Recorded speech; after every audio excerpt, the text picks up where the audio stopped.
धनंजय मुंडेंना मंत्रिपद मिळत असेल तर 100 वाल्मिक कराड, 1000 टोळ्या आणि खून होतील. धनंजय देशमुख यांचा हल्लाबोल. कराड गँग राजाश्रयात होती हे सिद्ध झालेलं आहे. दबाव येऊ शकतो असं पत्र कोर्टामध्ये दिलंय. देशमुखांची माहिती. मुख्यमंत्र्यांच्या सांगण्यावरून माणिकराव कोकाटेंना लपवलं. प्रकाश आंबेडकरांचा आरोप. कायद्याचा अवमान होऊ नये याची काळजी घेण्याचा सल्ला. मुंबई महापालिकेसाठी महायुतीमध्ये जायचं की नाही याचा निर्णय आज घेऊ. पदाधिकारी आणि नेत्यांशी चर्चा करणार. उपमुख्यमंत्री अजित पवारांची माहिती. राष्ट्रवादीमध्ये मुंबई महापालिका निवडणुकीची कमान नवाब मलिकांच्याच खांद्यावर कायम. तर महायुतीसोबत चर्चा करण्यासाठी समन्वय समितीची स्थापना होणार. मंत्री अदिती तटकरेंसह 2 कार्याध्यक्ष सना मलिक यांचा देखील समावेश असण्याची शक्यता.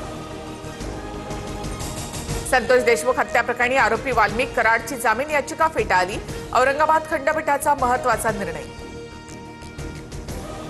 हिंगोलीमध्ये भाजपकडनं काँग्रेसला मोठा धक्का. दिवंगत राजीव सातव यांच्या पत्नी आमदार प्रज्ञा सातव भाजपमध्ये जाणार. प्रज्ञा सातव सध्या विधान परिषदेच्या सदस्य आहेत. ठाण्यातही अजित पवारांच्या राष्ट्रवादीकडनं स्वबळाचा नारा. शिवसेना आणि भाजपची युती संदर्भात बैठकीची पहिली फेरी.